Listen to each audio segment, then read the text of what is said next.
शाम्भवी चन्द्रमौळिरबला कर्णा उमा पार्वती काली हैमवती शिवा त्रिनयनी कात्यायनी भैरवी सावित्री नवयौवना शुभकरी साम्राज्यलक्ष्मी प्रदा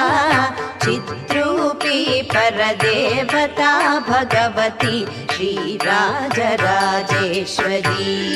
अम्बा मोहिनी देवता त्रिभुवनी आनन्दसन्दायिनी